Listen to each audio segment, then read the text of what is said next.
Welcome to Gather In, where you'll hear stories of conversion to the Church of Jesus Christ of Latter-day Saints.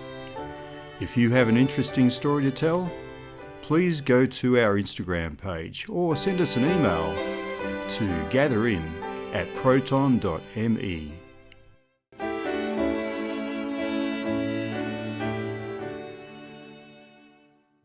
Welcome everybody to today's episode of the Gather In podcast. I'm joined today by my old friend, Brian Horsman. How are you today, Brian? I'm fine, thank you, Murray. Was it good to see you this morning at church? Yes, good to be at church, yes. You're sitting over there in your normal spot. We were sitting with a new friend we have today, so we were sitting in a slightly different spot, but we saw you there, and it was a great meeting this morning. It's Sunday afternoon, so it's normally a relaxing time for us all. But Yes. I pinned you down to this time this afternoon to tell us your story. Right. So if I can, Brian, I'll just give a little bit of an introduction here as well, just so people know a little bit about you and what our connection is. I first met Brian back in 1981 when I was baptised and became a member of the Church of Jesus Christ of Latter-day Saints in the Geelong Ward. Brian at that time was serving on the Stake High Council. And Brian was also, this is back in the real old days when there was a custodian of each meeting house. And Brian was a custodian there. So Brian was at the meeting house a lot. It wasn't like full time, was it, Brian? I mean, it was sort of full time, but you weren't there like 40 hours a week or something. Yeah. But it was a 40-hour-a-week job. Yeah. And never. You had the maintenance to do it well. Yeah, and never since does the chapel look so good. Oh, thank you. I was thinking this morning how beautiful it did look. The grounds and that when I drove up, I thought they're keeping it very nice. Yeah. Yeah, it's still looking good, but so that just gives the people a bit of an idea, listeners, how long ago it was that we first met.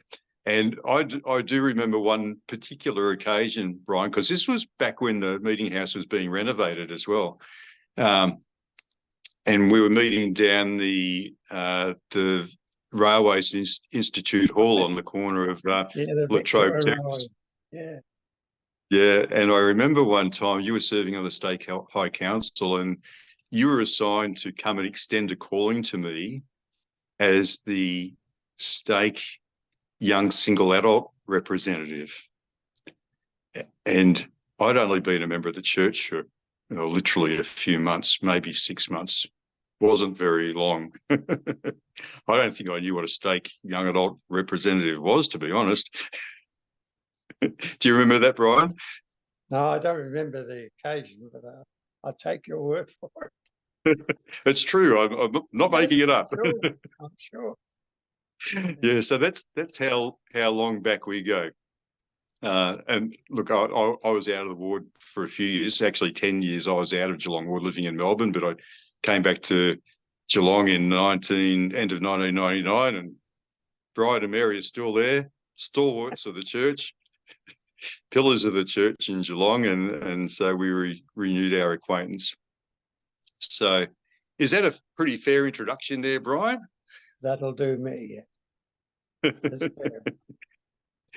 So I've forgotten all about that. Victorian Railways Institute. Yeah. That's right. Yeah. Now, Brian, I don't know if we want to reveal exactly how old you are, just so people know, so people can appreciate how long you've been around. You can tell us what year you were born if you like. Yes, I was born, let me think now, 6:30 on a Tuesday morning, 1931. 1931, so that makes you 90. I'll be 93 in a couple of months' time, yeah. Yeah, and look, it was just a month or so ago you spoke in sacrament meeting, and it was fantastic, Brian. You haven't changed. You know, your ability to give a good sacrament meeting talk has not diminished over the 93 years. I think you might even have got better. No, thank you. My interest, I get just as nervous given a You get sacrament. just as nervous. Just, isn't it? There's never ever been a sign of nervousness, Brian. So, Brian, you were born in the UK. Yes. Back in England back in 1931. Yes. I really don't know anything about your early life because it's not something we generally talk about at church, but it can be very interesting. And I'm just wondering what life was back then. What city were you born in? Where did you live? Tell us a little bit about your family, and particularly, if your family attended church and if there was any sort of spiritual nurturing that took place in the family, or how life was back then. Well, I was born in a town of Sutton, Sutton, which is a town in Surrey, in England. Yeah. In the south of England. My mother was a Northumberland woman. She was born in a colliery village of Beddington in Northumberland. My father, at that time, he had just finished his apprenticeship as a butcher. They married very young. They were both only 20 when they married. And of course, 1931 wasn't the best year. It was a depression year. Things weren't easy, weren't for anybody at that time. I don't remember a great deal of my younger childhood. What I do remember, I remember starting primary school at St. Paul Primary School, Kingston. And I remember, of course, my sister, I have a younger sister. She's 5 years younger. And there's just the two of us then. I can remember quite a bit about the Second World War years because it had a big impact on my life as a young person. Both with the flying bombs and the V-2 rockets. We lived in South London at that time, and that seemed to be as far as they would get. So we caught quite a bit of that.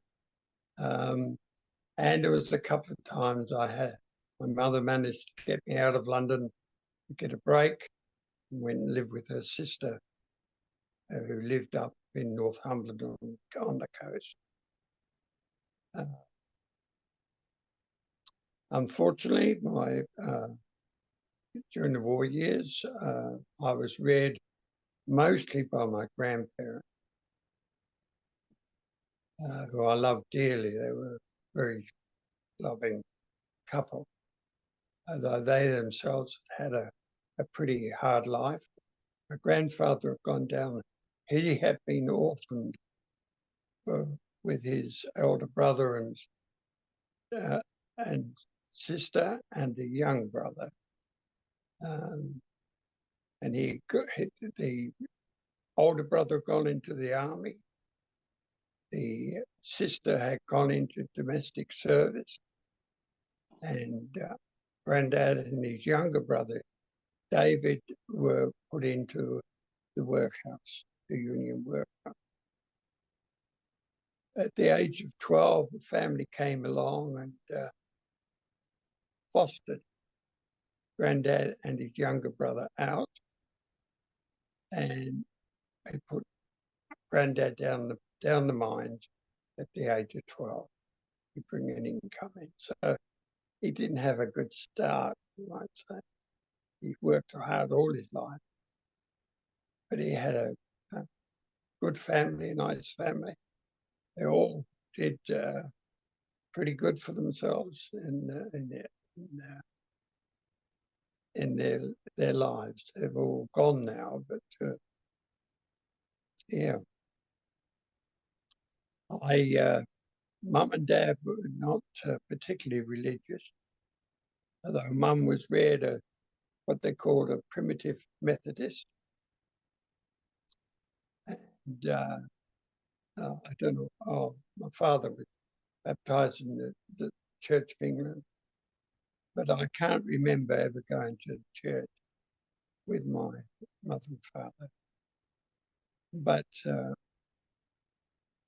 just towards the end of the war, my mother and father got a divorce. And my father was in the army. My mother was called up to work in a munition factory. That's how my grandparents raised me. And she met another man, Ross, and she married him. Now, prior to that happening, I have another brother, my younger brother, 12 years younger than I am. He lives in Tasmania. My sister was adopted by my mother's sister because she spent so much time with her during the war years that and my auntie had grown so used to her and so loved her so much that they decided that with my mother's consent that they would adopt her. So I have a sister in England. One of the quirks of my childhood was that that meant I had a sister whose name was Beatty. I had a brother whose name was Paul, and I had my own name, Horsman, which was say, well, how's that your brother, his name's different to you, and your sister, and so on, which make things a bit awkward sometimes. Religion, well, we moved to South London, and the Ross, who she married, his mother lived with us at Penge, and she was nice, a real Edwardian lady, from prim and proper, and I can remember her sitting in her room with a magnifying glass, reading the scriptures. This little old lady, very nice. But I used to take her to church because she loved the church, and the St. John's the Evangelist Church was just a short walk from where we were living. So the Sunday evening service, the bells were tolled, and I would walk her to church. I always knew there was something, but I wasn't what you call religion, I never really gave it a lot of thought. And at the age of 16, I went away to sea. And I spent a couple of years at sea, and then in those days, everyone, all the males in UK had to do 2 years national service, in which you could be called to serve in any of the armed services.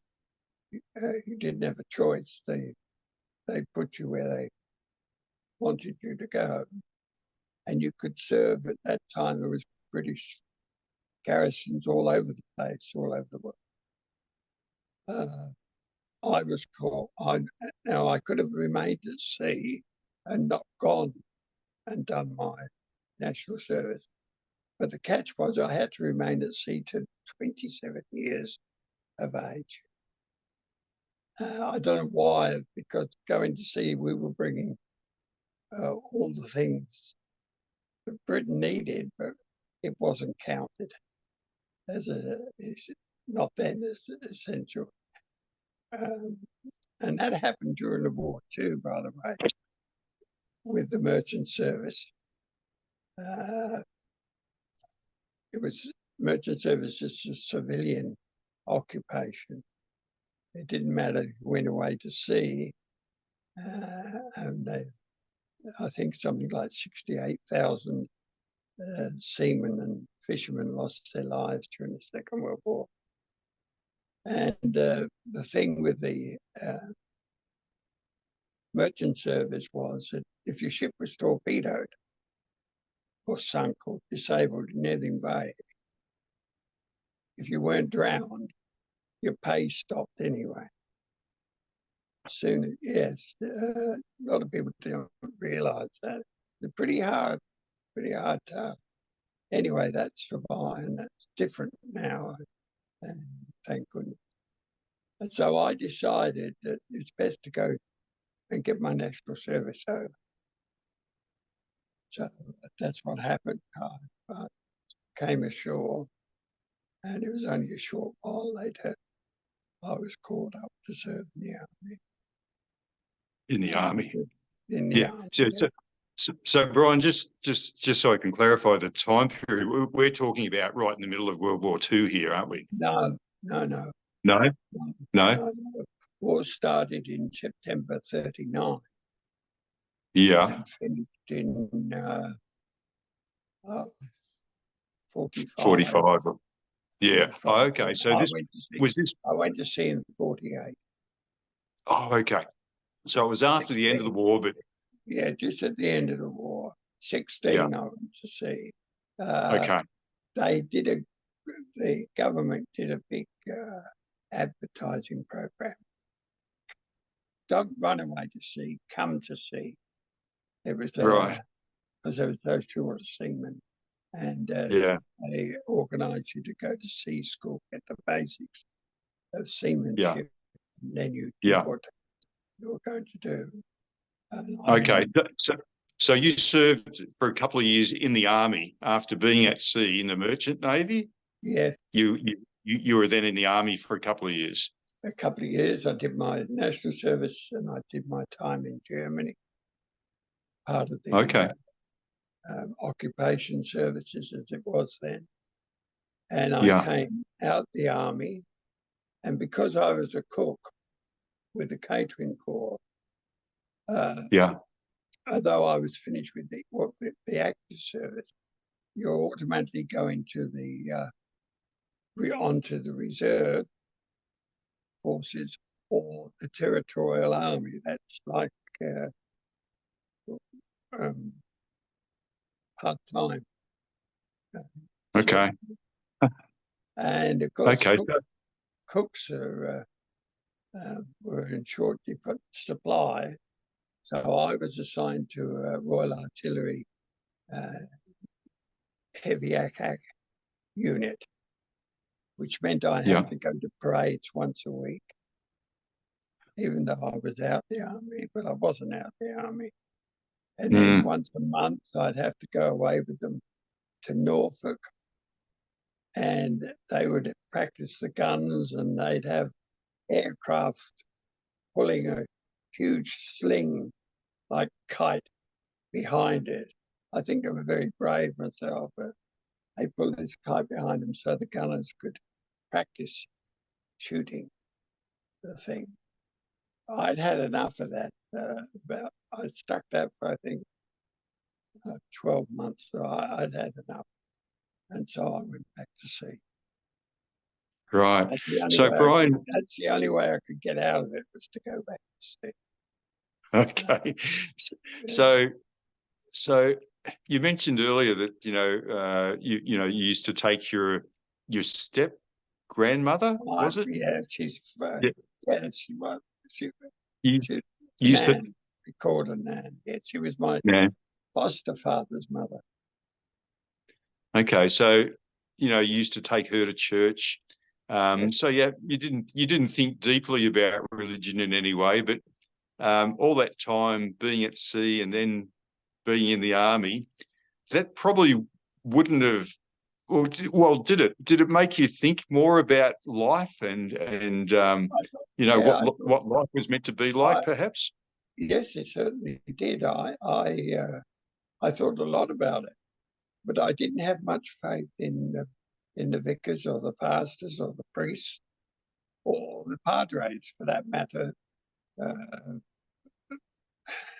I'm not saying they weren't good people; they were, but it wasn't. It didn't gel with me.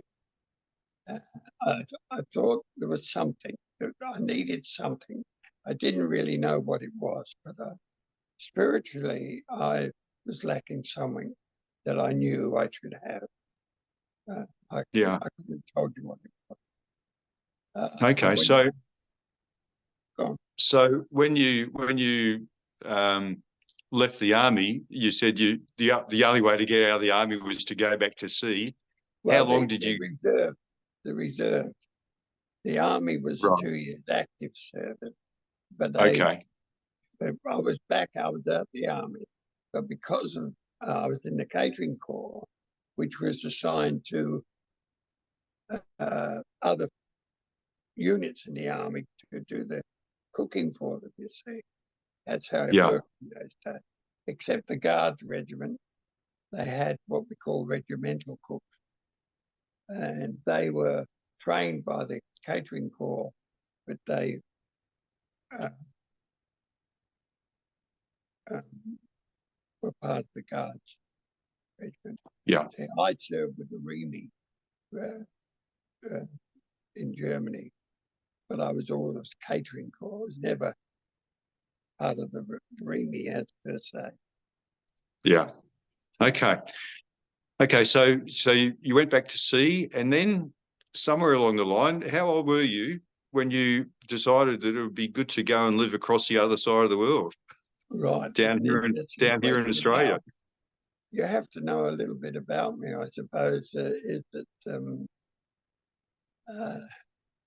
I never shied away from doing something that I felt, you know, I made about four voyages, I think. Yeah, 4 voyages to Australia. I was cooking on the P&O liner, bringing them out and taking them back, and also the 10-pound poms, and all that. Anyway, I've been on the China run and different places, Mediterranean and that. But this time, I think it was, it was the Australian run. I was on the Himalaya, and I was berthed at Pyrmont in Sydney. And next to us was moored the Esperance Bay. That's a liner, regular run to Australia. And on board that was my cousin. He was a steward on board. And he knew I was on the Himalaya. So he came across and one evening, and we got on the Terps. And he brought a couple of Australian lads with him. And we were sitting there, and he was telling me about the conditions in Australia and what have you, and what the monies were and so on. Anyway, the long and short of it was I decided, well, I'll stay. Oh, okay. So you didn't. I had just enough of the good stuff in me to do it, you see. So anyway, we decided he was going to jump ship and I was going to jump ship. And oh, really? We did. And I can see it in my mind now. I watch my ship sail out through the heads. I've done it now. I had a 10 shillings in my pocket and a grey lounge suit. That's what I was dressed in. And Andy, that's my cousin. I don't think he had much more. I didn't. Anyway, that morning, we decided we're going to the city and get a job. And I went to what the Centrelink, but it wasn't called Centrelink then. I forget what it was called. And I got a job, all found. That means I lived at the place as a cook and so on. It was all right. But Andy never got a job. He didn't get one. So I couldn't take my job because Andy didn't have a job. You sure you want to hear all that? Yeah. No, look, this is very interesting. So, yeah, no, but and no, there was this is one lad with us, an Aussie lad was with, and he didn't get a job either. I don't know whether he really tried or not. I don't know. But anyway, Frank was his name, and I couldn't take my job, so I couldn't leave them. So Frank said, "I know where we can get a job." Now, this was March 1956 when we jumped ship. And he said, if we come up to the Blue Mountain, where you could pick fruit, bound to get a job up there. So we used what little money we had to get the train ticket to go up to the Blue Mountain. Now, in March 76, it had been a very wet year. Very wet year. And when we got there, of course, there was no work. There was no picking or anything. So we were stranded. Or would have been stranded. Except we got a ride on a transport carrying sheep from the Blue Mountains back to Sydney, which we hauled in that night. Because that wasn't unusual to get a hitch ride in Australia in 1956. Came back to Sydney, practically broke. And this Frank, first thing, I think about him afterwards. I don't suppose he was much of a bit of a no-hoper, really, I think. But anyway, he said, look, that if we we'll go to Lane Cove, and there's a big Catholic school there, St. Ignatius. He said, we'll get a job there. So I don't know, we had enough to get the bus ride. But anyway, we got to Lane Cove and we fronted up, and the father there asked us, were we Catholics? Oh yeah, we're Catholics. Yeah, I would have been anything to get some sort of stability, and he gave us a job, and it was a boarding school for the cocky sons who come in from the county. They get educated there, and so on.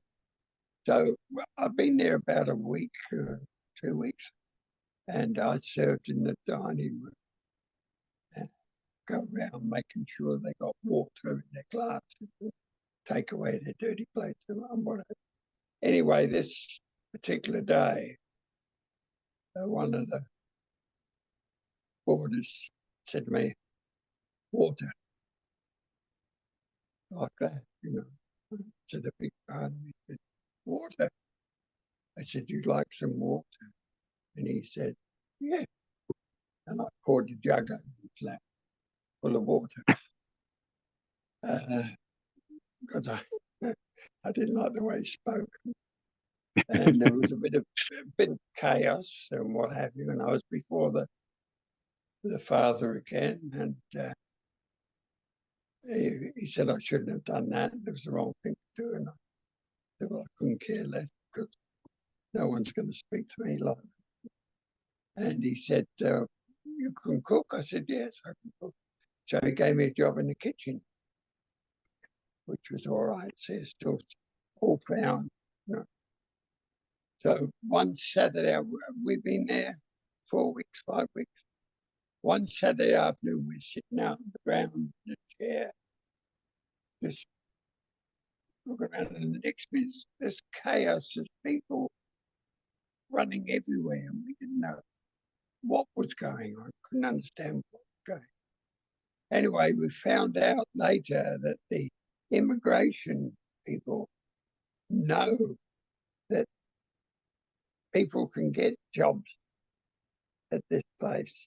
They take them on. And every now and again, they'd have a raid. So that's what they were doing that particular weekend. So we knew, well, our time was limited. We had to get out of there. So we become friends with a young man that worked there. And his father owned a magnesium mine at a place out of Wharhope in New South Wales. He said, if you get up there, he said, Dad will give you a job. So the three of us went to Wharhope. Right. And we had to walk into where the mine was through a bit of a rainforest and what have you. And there was leeches sticking to us, and unbelievable what it was like, really. Terrified to stand on snakes, and because ponds, we didn't know any better. Anyway, eventually we got to the mine. But as I said, it was a very wet time in New South Wales, and he couldn't employ us because he couldn't get down the mine. But Oh, okay.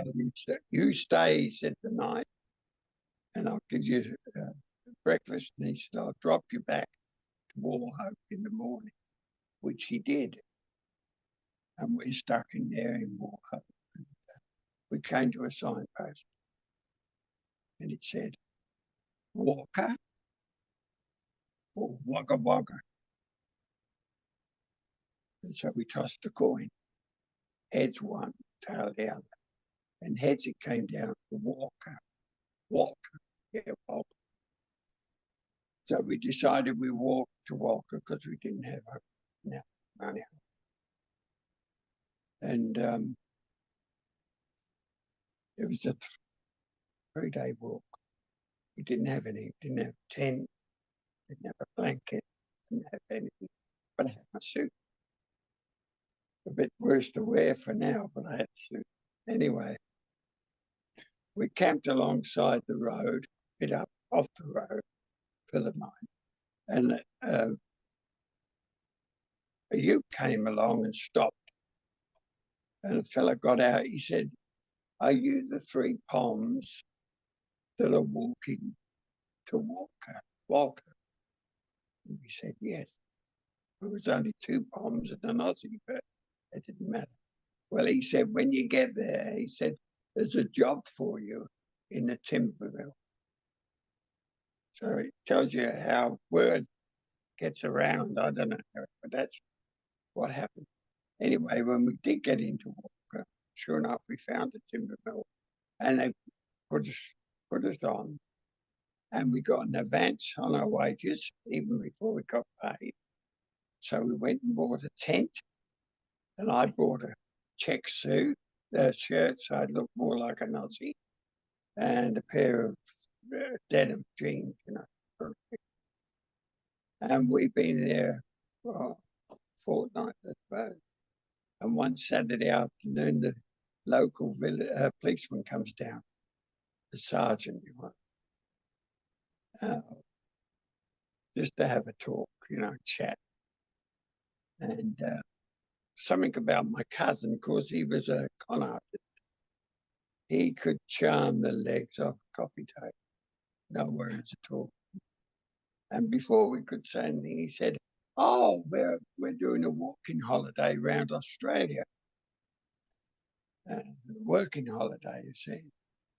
So that's right. He accepted our word. We were working. But when he'd gone, we knew he'd be back. You know, you got an inkling he'd be back. So we decided to pack up and walk. And we walked to a place called Lyon, way up in the northern tableland. And we pitched camp on the side of the hill, and we walked. Frank and Andy walked to the post office to inquire if anybody wanted work on helping for work. And the post office postmaster said, yes, I know somebody wants some help with work. He said, I'll get in touch with him. He'll come along with you. So the next day, the fellow arrives in a ute, and he 4 or 5 axes in the back of the ute. And he said, come on, jump in. He said, I've got a job for you. And he took us out in the scrubland, in the bush. And he said, I want you to ring bark these trees.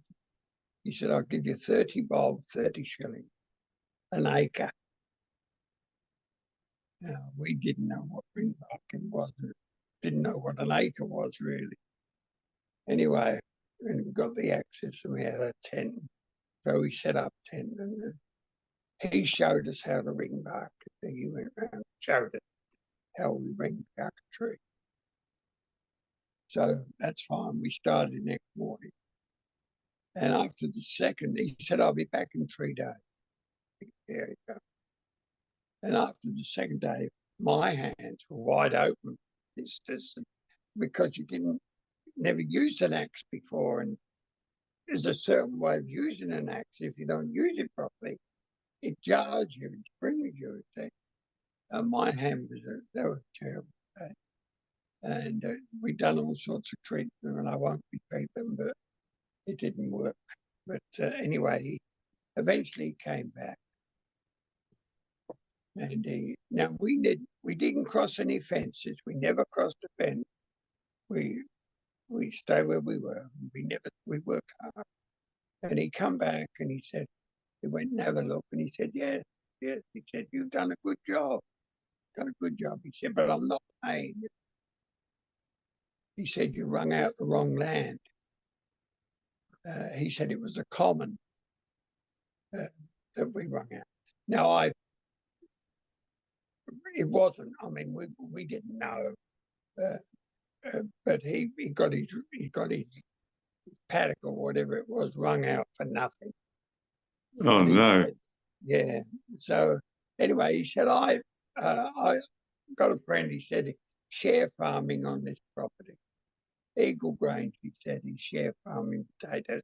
He's paying £1 a bag. Put the eyes it up. Anybody can take a bag of potatoes, get £1 every time. No. But as I said earlier, it had been very wet, very wet. And we jumped in the back of the van, the ute, away we went up. Eventually we came to this property, Eagle Grange. And the fellow that was share farming. Yes, he said, I'll take you on. He said, £1 a bag. But it was £1 a bag if you could find a potato, because it was so wet. And I think we've been slugging around in the mud or whatever for, must have been a week. Anyway, one morning, a fella rides up on a horse, and he was the owner of the property. Duck, Ron Suter. And he said, you're not doing much good, are you? No. Anyway, he said he'd be finished soon, so he'd be off the property. It turned out the property was 6,500 square acres of undulating, heavily timbered, light timbered, to pasture improvement and clearing. And he said, look, he said, if you like, he said, come and work for me. I'll give you tucker, And he said, if you prove to be any good, he said, we'll review the situation in 3 months. And so that's what we did. And eventually Andy went back to England. He'd had enough. He went and handed himself in. Frank fell out with Ron, and he disappeared. So I was left.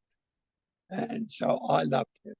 I really, and they were very, very good, he and his wife. And eventually, as I said, I finished off running the place. But Ron had gradually divided the property up into different properties. So 500 acres here, 500 acres there, 2,000 acres there, 150 acres here, all for different prices. He paid £4.10 an acre. And I think the last one he got for the homestead acre, which was £15,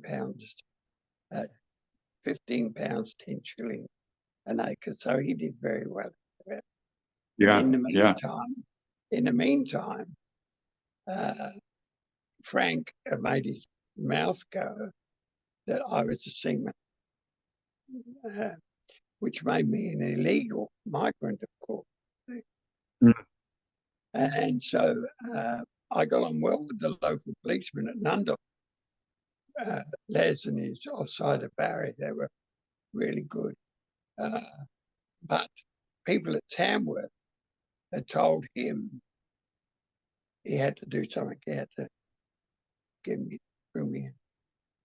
So what also had happened, Ron had contacted his solicitor, and they had contacted the Department of Immigration about me, wanted me to get a permanent residence.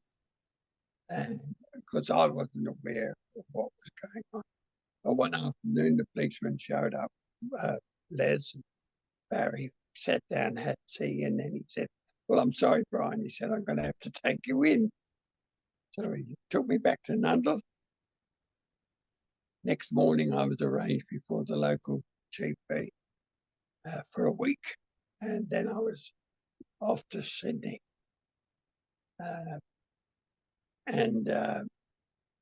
Les had written me a lovely reference and what have you. And Barry was assigned to take me to Sydney by train. And we left Tamworth, arrived in Sydney at the station, and there's the big police car waiting for me. And Barry and the other policemen, they took me into Central Police Station and I booked in. And I remember Barry saying, you know, Brian, the closer we get to Sydney, the more serious this will be. And I said, yes, I suppose so. I had no idea. I had no idea. Next morning, it was Phillip Street Court, which was the Marine Court. Any seafarers or anything to do with the ports was handled at Phillip Street Court. And there was an old sergeant there. I think he'd had a bad morning or a bad night or a row with his family or something, I don't know.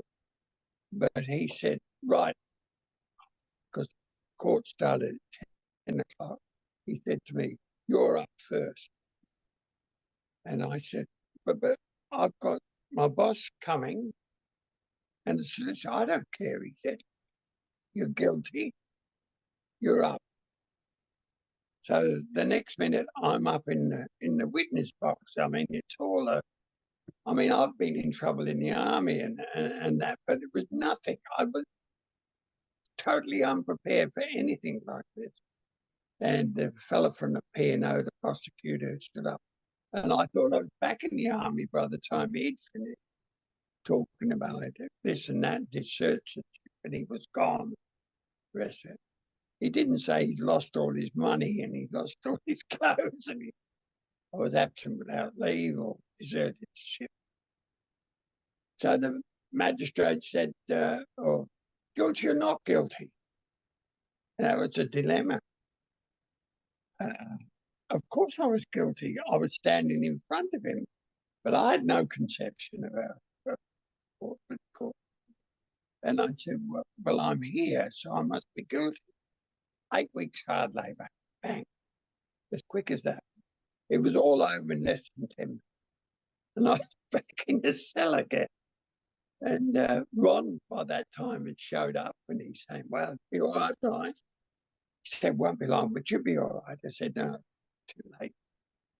I've already been up and sentenced. I've got 8 weeks hard labour. And they couldn't believe it, but that's the way it was. So later on that day, I was handcuffed to a robber, or I don't know who it was. We were all handcuffed and then counted off and put in what we would call the Black Maria, but it was a prison van, and taken out to Long Bay Jail, penitentiary as it was then. And it was raining when we got to Long Bay. The prison officers, they wore those more like big capes on their shoulders and the pink caps, and I just didn't have a clue what was happening. And we were processed and right through, changed prison uniform, and I was in a cell. And they sorted this out for what you call it, to how long we were there for, because 8 weeks was considered nothing, to them. So I didn't get a job. So I had 8 weeks of doing nothing. And it was hard labour. It really was hard labour. You were locked up at 4 o'clock in the afternoon, and you was woken up at 7 o'clock. So between 7 o'clock, you're in your cells. They came along. You've got a bowl of porridge, a lump of bread, like a small loaf, and a tea. And then when you had that, they mustered you and they marched you into another big quadrangle. It had cells on either side, a toilet, a single toilet up the front, sitting on a bit of a raised platform, no particular, nothing. And at this end was iron gates. And all you did all day was walk up and down. Lunchtime, come in, same procedure, back again, walk up and down. And night time. But I found the hardest part was when that cell door used to close. And you had a little window up the top there, and I could hear it was summertime, and I could hear the traffic, and I could see the blue sky, but it was too high. You couldn't look out of it. But this time I had a cell bomb to myself. But before that, I shared a cell with 3 people. It wasn't bunks. We slept on a what we call a coir mat. Used to be a mat you used for a gymnasium at one time. And you had a couple of blankets and a pillow and a sloppy bucket where you used for your toilet facility. And it wasn't very pleasant. It was pretty, basic. So I was very relieved when my 8 weeks are up. But I can't say I was ill-treated. I wasn't. I seemed to get on all right with everybody. I kept my nose clean, as they say. But I was amazed. There's no guilty people in prison. They've all been verbal or something. And I was, until I got put by myself, there was 11 seamen in Long Bay when I was there. We were in different cells, but we were sort of together. And 2 of them had jobs, sweepers. And because you had a job, you got a ration of 2 ounces of tobacco a week. So they were good. They used to give us a smoke because I was a smoker. Well, eventually, of course, that came to an end, and I done my time, and I was told to report to the immigration in Sydney. And I went down the morning it was released. I went down and told them who I was, and the officer come back and he said, right, he said, 7:30 tonight, the Strathmore's sailing. And he said, you be on it. You're going back. And I tried to explain, don't argue. He said, you be on that ship. That's the end of it. He said, or you'll be deported. And if you're deported, you can't come back. And so I thought, well, that's it. So Norma's brother lived in Sydney. She was the wife of the owner of the property. And I'd arranged to stay with him while I was there until I went back to the property. So I went back he lived at Double Bay, so I caught the ferry and went back to Double Bay and telling him the bad news. And he said, well, I don't know if it's bad news, Brian. He said, I've got a telegram here. He said, telling me, because they knew where I'd be staying when I come out of prison, telling you they want you to go to the Commonwealth offices in Sydney. So I got back on the ferry and I went into the Commonwealth offices. And I remember walking up the second flight to Mr. Downer. I think it's Mr. Downer who was formerly here it was his father. It was the immigration minister for immigration. And his secretary come out. She saw me coming, and she was rather a large lady, I remember. And she's coming on me. Oh, Brian, she said, I'm so sorry you've had all this. She said, but you'll be all right. You'll be all right. And I said, no, I won't. She said, I have to go back to the United Kingdom tonight, 7:30. And she said, no, you don't. Oh, no, you don't. She said, just you wait there. And she disappeared for about 5 or 6 minutes. She come back, got an envelope, and she said, you go back to them and give them the envelope. And she said, whatever you do, she said, don't get on that ship. I didn't know, but my case had been come up in Parliament and all this because you hear nothing. You don't know what's going on. But anyway, I went back to the immigration person and he said, what are you back soon? And I just gave him the letter. I didn't know what it was. And he took it and he went back. And he come back. He said, all right, Brian, he said, back to your property. He said, forget going on the ship. He said, you'd hear from us in a fortnight. And fair enough, in a fortnight, I had a letter from the government granting me full residency and all the things that go with it. So it worked out all right. I was there. Yes, it's an episode of my life. It makes me a fully fledged Australian too. Yeah, look, Brian, when I asked you, to tell us how you ended up coming to Australia, I expected to hear. Yeah, I expected one of the normal little stories you hear that you're in the UK and you hear about job opportunities in Australia and you decide to immigrate to Australia. I didn't expect to hear an adventure like this. Yes, that's what happened. And eventually, of course, the person when Ron sold the property, the homestead, and the new owner took over, he kept me on. Yeah. And he sponsored my mother and father and brother out. Oh, really? Yes. And they came out.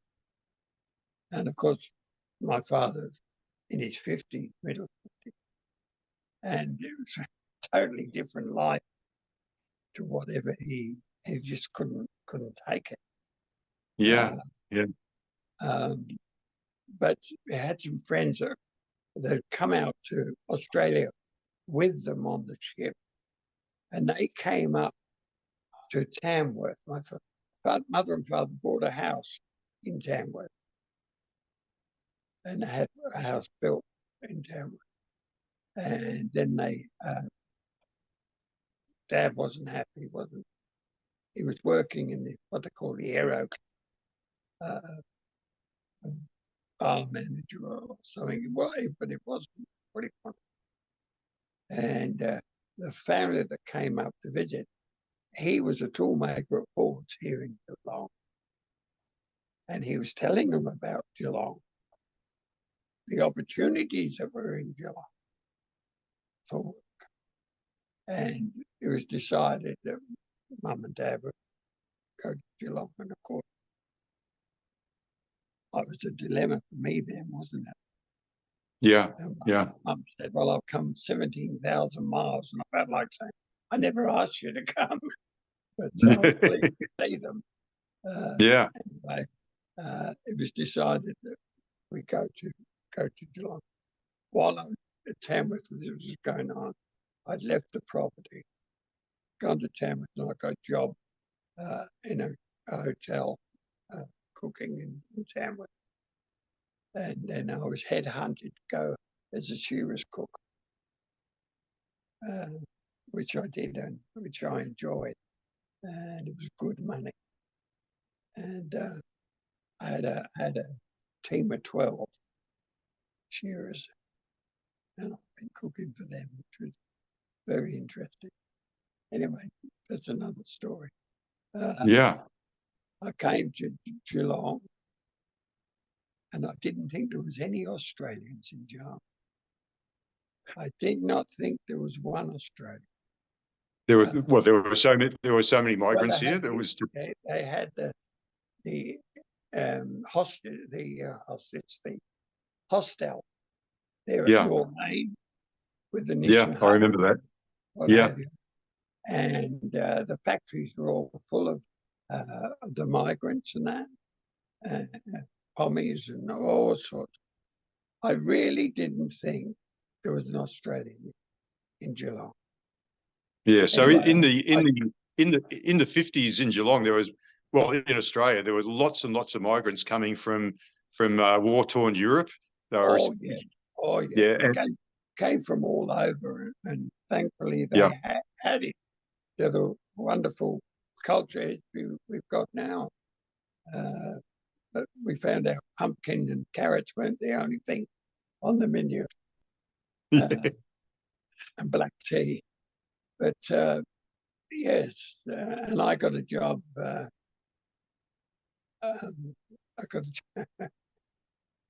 got a job in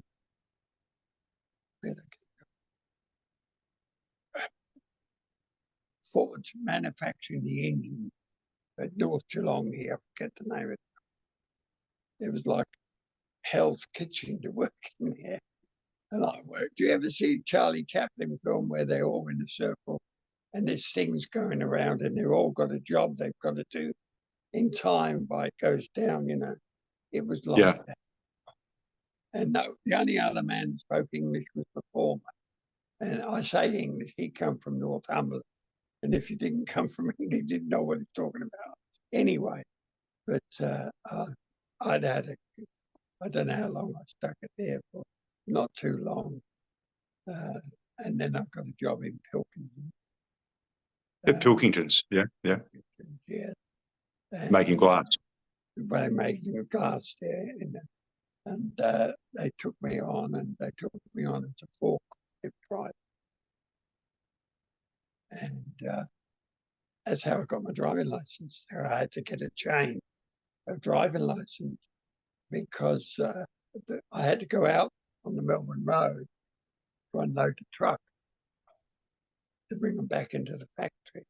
And by law, because I went out on the road, I had to have a New South Wales driving license. And I'll tell you about this. I went down, it was then at South Geelong, and the policeman used to do all that. And there was a big comic policeman, James Gardner was his name. Nothing wrong with the man, but he had a big voice, you know. And he took me and he said, well, He said, "What's a safety island?"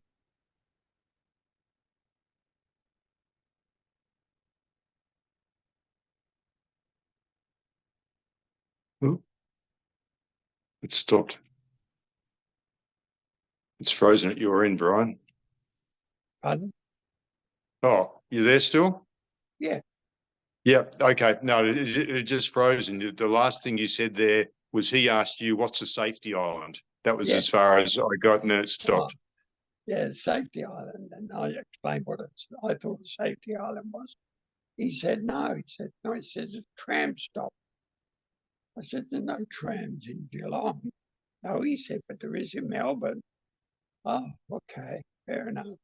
He said, what would you do? He said, if you were driving down the road and the policeman directed you down this one-way street, which was the opposite direction to which you go. I said, I'll go. He said, what for? I said, because he'd have a good reason for sending me. Here's your license. He said, so it was just That was it. my children used to be very envious when I told them I got my license. Yeah. And then, of course, we settled in Geelong. And as I said at one time in the sacrament, the missionaries came. And as soon as I heard Joseph's story, it all made everything fell into place for me. Yep. Yeah. So why was that, do you think? You'd been through, a very interesting time, as we've just heard. You'd been through a very interesting time, jumping ship, essentially being an illegal immigrant here in Australia. Yeah. You'd done 8 weeks behind bars. Behind bars. That was a total surprise to me, but that's... It was for me too. Yeah, I bet it was. So what was, by the time you got to Geelong and somehow the missionaries turned, where did the missionaries arrive? To your home where you were living? Is that where you... Yes, in Lyon, Mum and Dad had a house in Lyon. Okay, you were living, and you were at this stage, you were in your sort of mid to late 20s, were you, I'm guessing? I was late 20s. I was 28, like that. Yeah. So what, you said everything fell into place when the missionaries told you to... I Spiritually. always wanted something. That there was a longing inside me for something. I was quite aware of there was couldn't tell you what it was, but I believed there was something more than this. I mean, say our Father which art in heaven backwards, but it didn't. It was pretty words, Yeah. Or reading the Bible, it really meant. I used to think the Jews were very lucky people. Why did they misbehave? That I didn't didn't understand. Yeah. Okay. So the missionaries started teaching your whole family. Is that what happened? I was No. the first. Taught me. They took my mother. And I had no problem. I had no problem at all. I didn't want to join. I didn't want to join. I wasn't rushing around saying, although at the end of the month, I asked to be baptized. You asked to be baptized. I wanted to be part. I wanted to be part of this group. Yeah. And your mother? Then my mother was baptized after that, and my brother after that. My foster father did. Your foster father decided not to. Something about his family. He, when I did family research, that he had relatives that have gone and were early pioneers. Oh, in the US. Very interesting, yeah. Oh, really? Wow. One went out and did a trek as a 11-month-old baby. One had a widow, had left United Kingdom and gone out and become a polygamous wife of one of the saints. So Right. it's a small world. Yeah. Yeah. So we're back in the late 1950s in Geelong. Yeah. Which was when I was born. I was born in Geelong in 1957. So this is giving me some idea of what life was life was like back in Geelong in those days. And so, can you remember, your first attending church here in Geelong, because there was no meeting house near then? Yeah. The church was hiring the Trades Hall in Myers Street. The Trades Hall Centre in Myers Street there. Yeah. They were hiring that. Now they had 2 floors. They had the ground floor, which they held dances every Saturday night. And then had the upper floor where the Trades Hall unit delegates, they held their meetings.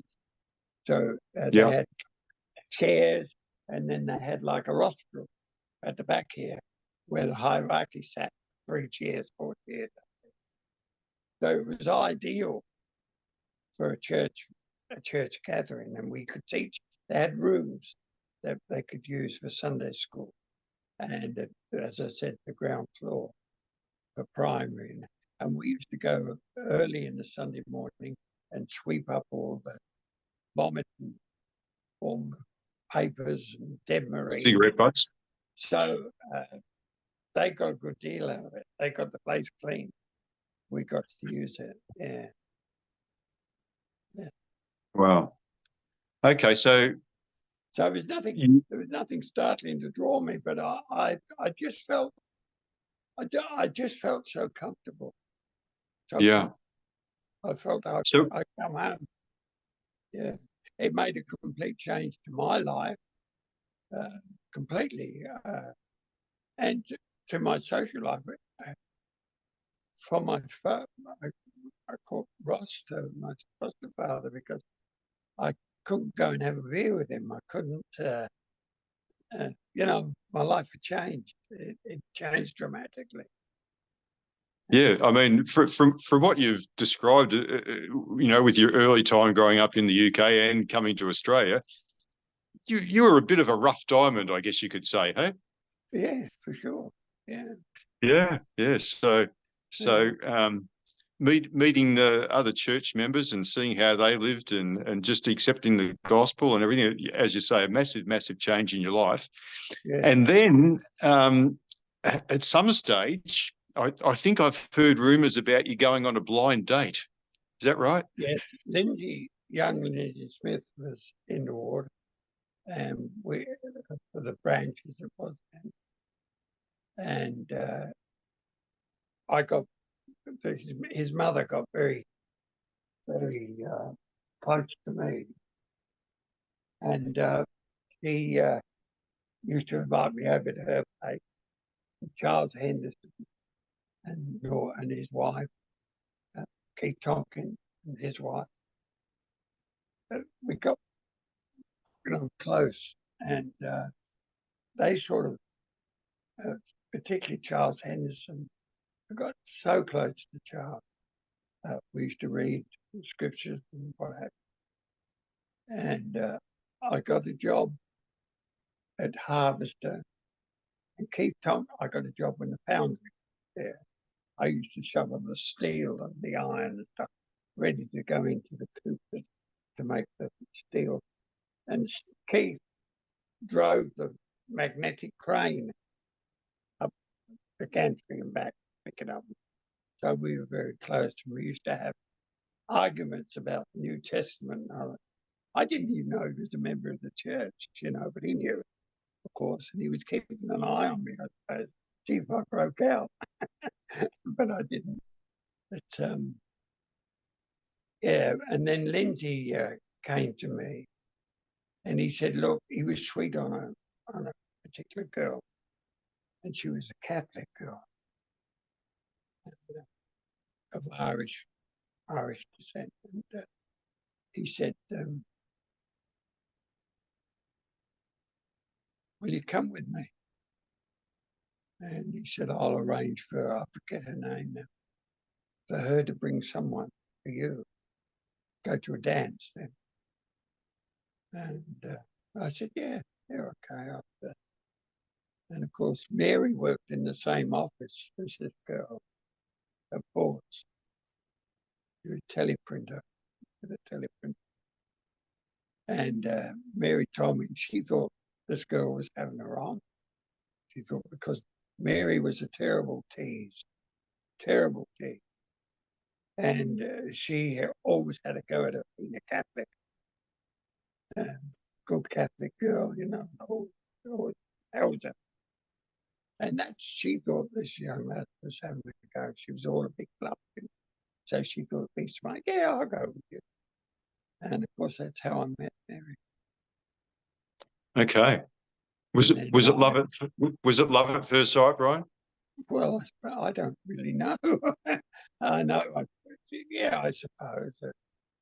We went to dancing and Scottish dancing. Took me to the Scottish dancing, and I thought she'd throw a good calf, so she'll do. No, she was all right. Yeah, she was good. And it was a big change for Mary too. I mean, she spent 4 years in the Australian Army. And she smoked. She didn't drink. No, she didn't drink. But she smoked, and she came from a large family. 7 siblings. Okay, anyway, so let me just ask you, Brian. So you went out on this first date, Lindsley and this other girl, and you met Mary. How did you introduce Mary to the fact that you had become a member of the Church of Jesus Christ of Latter-day Saints, and how did she respond to that? We were at the dance. We used to go to the Lindsay, Barbara, Mary and I. We used to go to all the country dances around Geelong because you've got a supper and everything, you know. So was at the dance, and she always kidded me because I'd only done 2 years active service. She'd done 4, you see. And she raised the kids believing I'd gone in the Salvation Army. I wasn't in the real army of Salvation Army. And there was years they believed that. Anyway, I told her on the dance floor, we talked. One night I said, I joined the church, and I told her a bit about Joseph Smith. And she must have said, oh, well, I'll listen to him, you know, or something, missionary. And the 2 lads that taught her the mission, she accepted it. She never looked back from the time her brother, the academic, Clifford, who we love very dearly, and he's been good. He didn't speak to her for 2 years because she joined the church. Yeah, because he just thought, you know, a lot of nonsense. As he said, you know, she's just been silly. But he's changed his mood over the years, and we get on famously now. Yeah, Brian? Is that the brother? Is that the brother who spoke at her funeral? Yes. Yeah. Yeah. Okay. Yeah. So, back in those days, the church was pretty young. You know, the church was pretty new in Australia. Huh? Yeah. Yeah. Those pioneers, they came down from the High Council came down on a motorbike, riding on 2 of them, one riding on the pillion and one driving it. You know, came down. They were good men. And I'm not suggesting they're only good men now, but they had it hard. Yeah. And the stake had just been formed. Okay. In Melbourne anyway. And it was interesting days because we had the groundbreaking, the building of the chapel, which we all did. We built the chapel.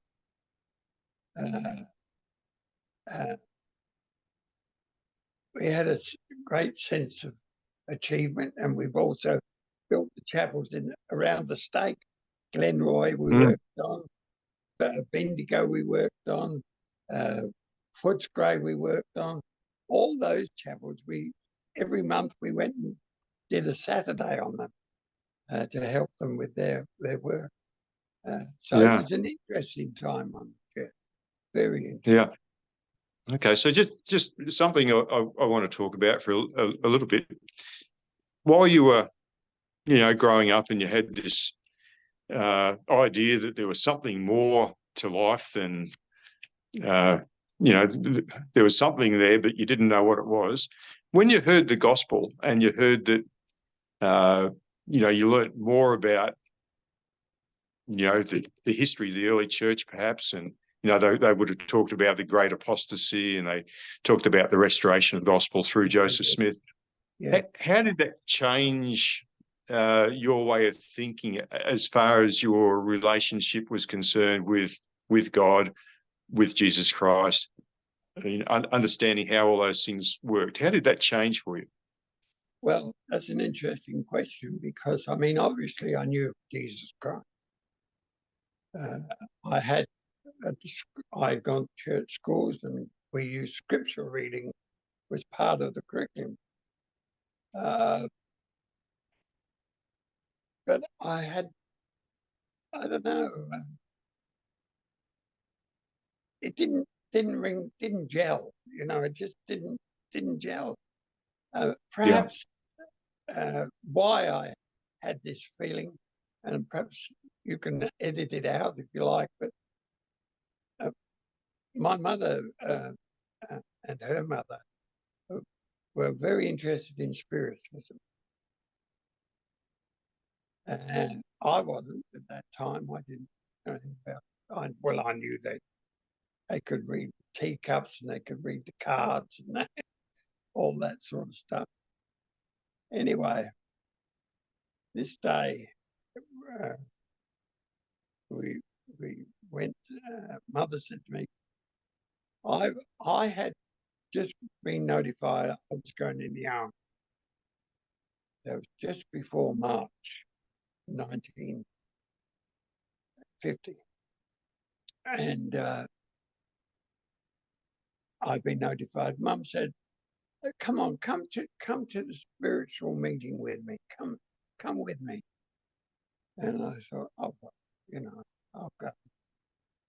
And I went to this meeting, and you have to give something personal, something that you've had a long time, and you put it in a box, you see.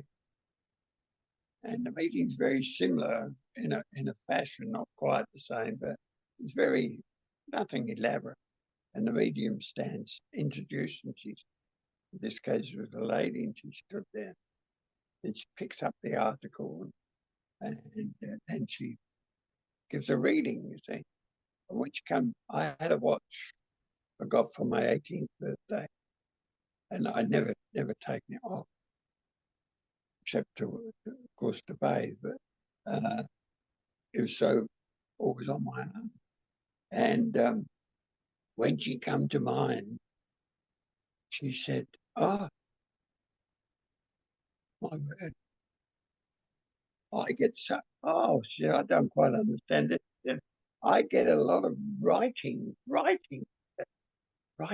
Yeah, but don't worry, you'll be all right. And she said, "You're going to cross water." But she said, "You won't be fighting. You won't be fighting." And she may have said a couple of other things I forget, but those two things stuck in my mind because it was important to me at that time. Anyway, when my papers came through, I was assigned to the catering corps. Well, the catering corps had a handbook of each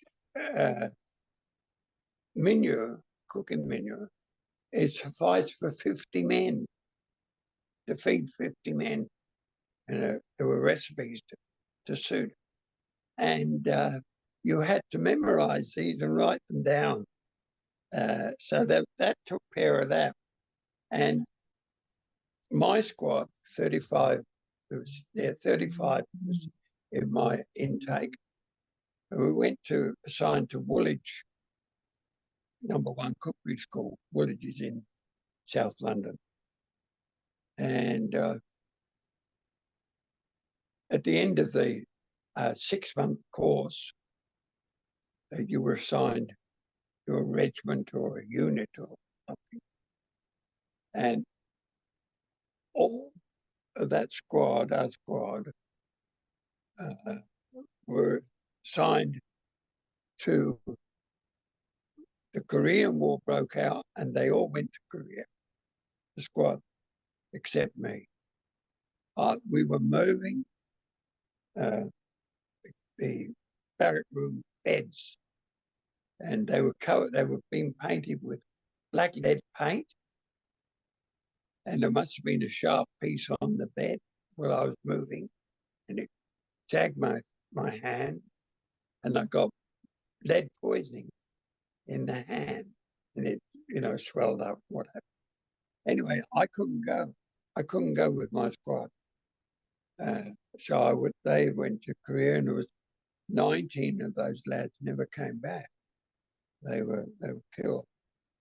But I had to wait till the next squad came in a fortnight later until they graduated, and then I went with them. And I was sent to Germany, so I never went to Korea. Now, that was the first time, right? When I came out of the army, and I was home for a while, and I was with the reserve and getting stuffed around with the army and what have you. Mum again said, "Come down to the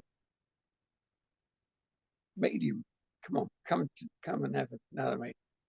So I went down, and again, the same thing with the watch. And this time she picked it up, and she, oh dear, oh dear, oh dear, oh dear, oh dear, oh dear, said it was so confusing. What's she going to do? And she said, I get peak caps, blue ties, and all these staircases, all these iron staircases. I don't understand that at all. My mind went immediately to a ship, because it's iron companionways and it's big caps and what have you. And she said, "Oh, this is beautiful." She said, "I get a beautiful place." Oh, it's so beautiful. Hills, trees, beautiful. She said, "I don't know what it is, but it's there." Well, I went to prison, didn't I? Nothing in prison but stairs, big caps from the prison officers, and the property I worked on, undulating green hills in the northern tablelands. So you can make of that what you like. That did happen to me, and I didn't go to Korea. So there was always something, I didn't associate that with Orthodox religion, if you will, if I can use that expression. But when the missionaries told me about Joseph Smith and the vision, there was no doubt. There was just no doubt in my mind. Yeah, no doubt about it. So I never had any. Yeah. Okay, that's great. So let's just come back to Geelong now. So you met Mary, you married some time later. I'm not sure. We met. I've been in the church 12 months, and Mary and I decided we wanted to be married. And the closest temple was New Zealand. And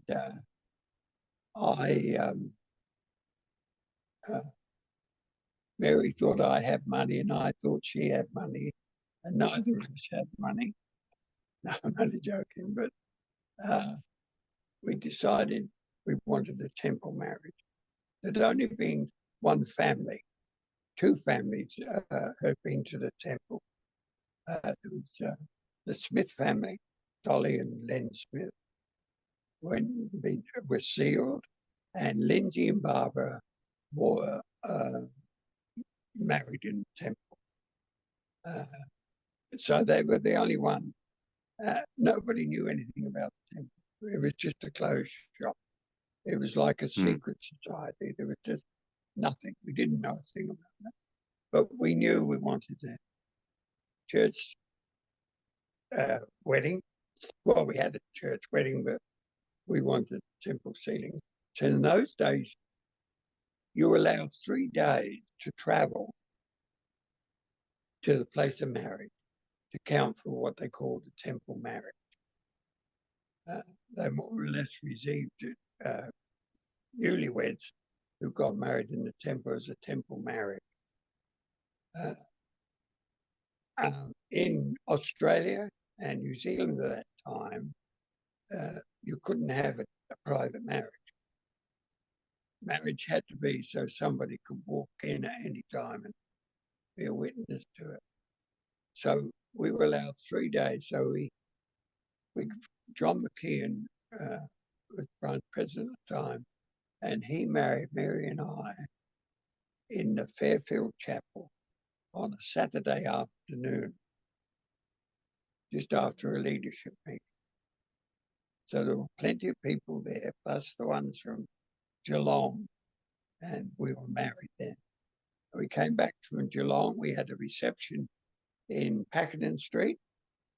We had a dance for the ward and a supper for wedding reception for the close relatives for the church.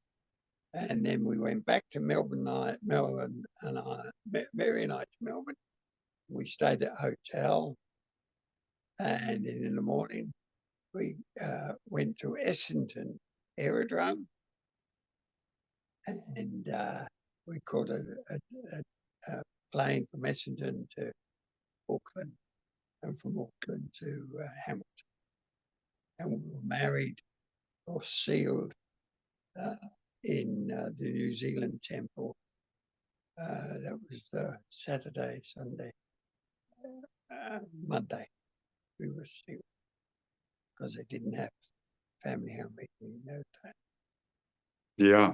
So you were married. What year was that? You were married around 1960 or something? 1960. October the 27th.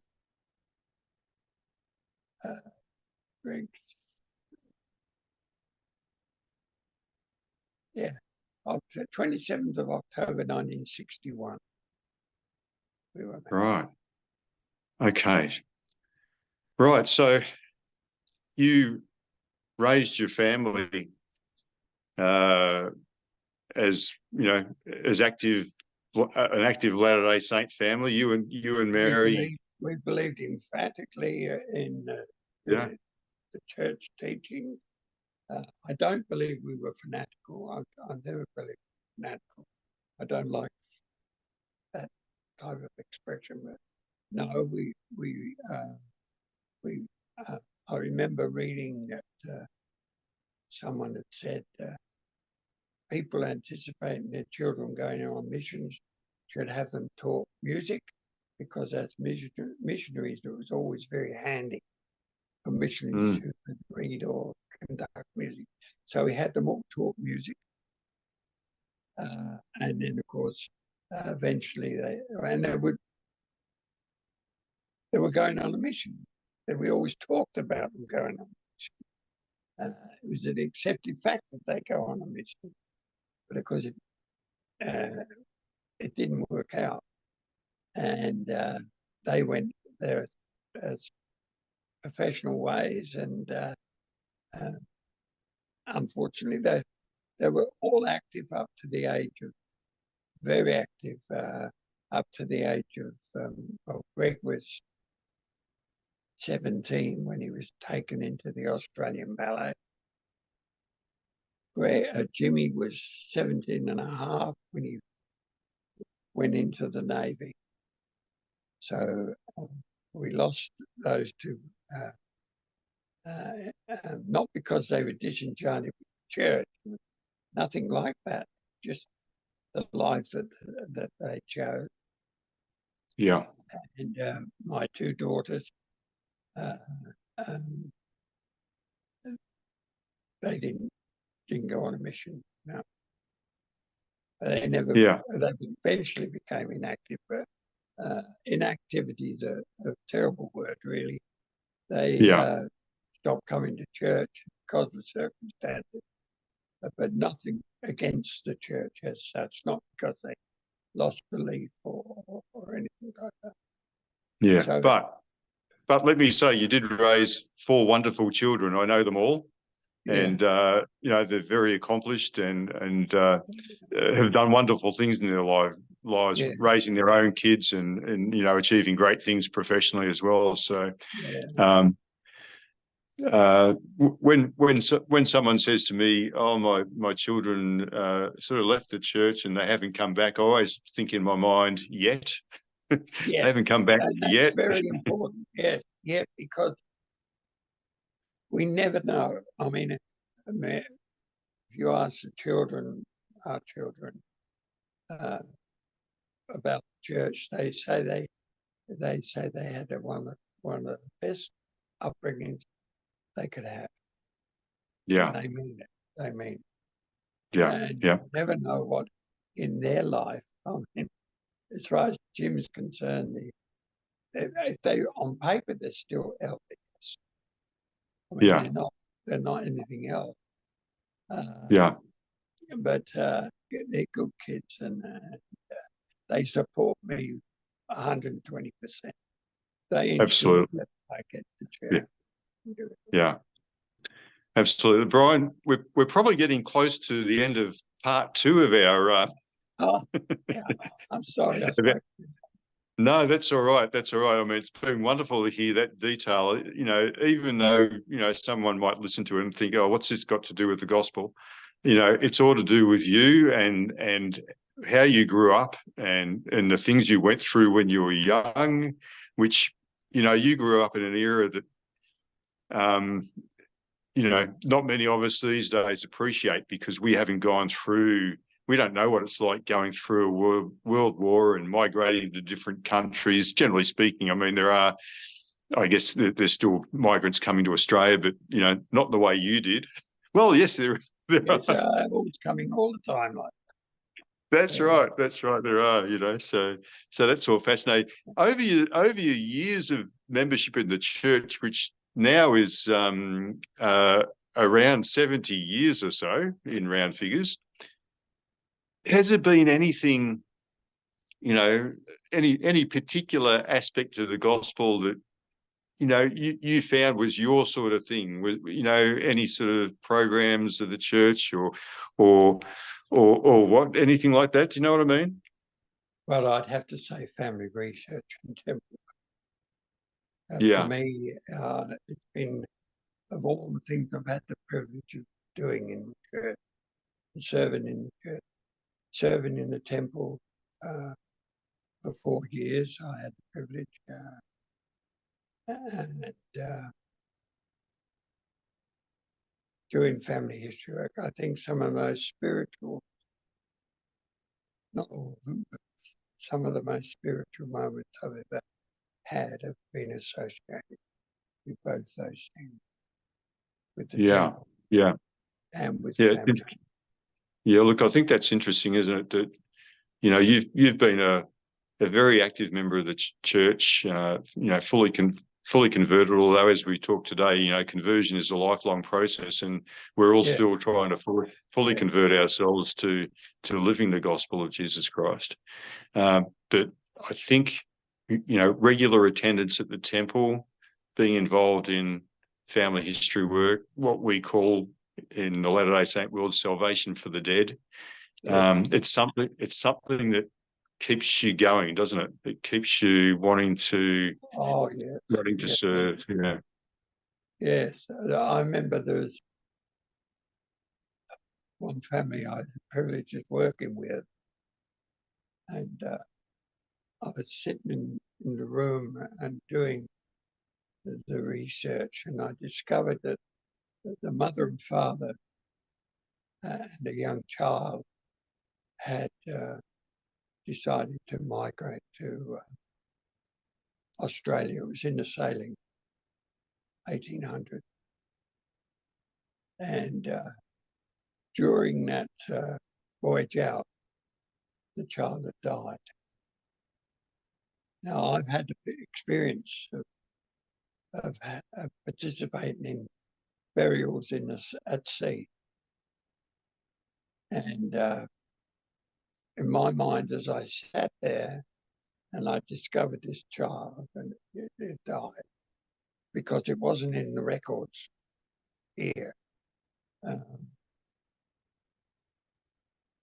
My mind went to aboard that ship and how those mother and father must have felt as that little body wrapped in a canvas bag, weighed down with a bit of chain and tipped over the side into a rolling ocean. Must have felt it's almost impossible to emphasize with that, that feeling.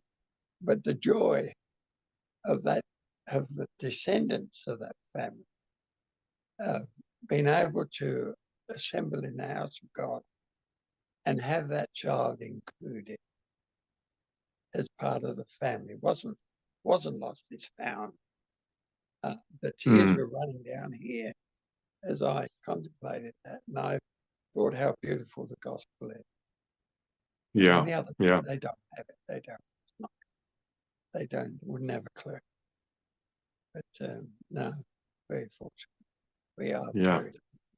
The gospel's true. There's no doubt about it. Not the singer's doubt in my mind that the gospel isn't true, and that the Saviour is his church. Of course, things don't always go to plan because we're human and we don't know all what's before us and the reasons why. But the day will come when we will. The questions that can't be answered now will be answered. So don't worry about it. It doesn't matter. Doesn't matter. Now, that's my testimony. Brian, thanks so much for spending this time with me this afternoon. It's been, a bit of an eye-opener, hearing all these things about your early life and what it was like coming to Australia. And as I said, I was born in here in the city of Geelong about the time that you arrived in Geelong, roughly. And so, hearing about what Geelong was like in the early days and some of those members that you mentioned, like Keith Tompkins and Charlie Henderson, Lindsley Smith. Lindsley's the only one who's still with us out of those three. Yes. Yeah. But, it's been, really, really interesting hearing all this from you, Brian. I really appreciate your time this afternoon. I hope everyone else, I'm sure, will enjoy hearing your story as well. Thanks again. And we will see you, no doubt, next Sunday. If you have an interesting story to tell, please contact us via our Instagram page or send an email to gatherin@proton.me.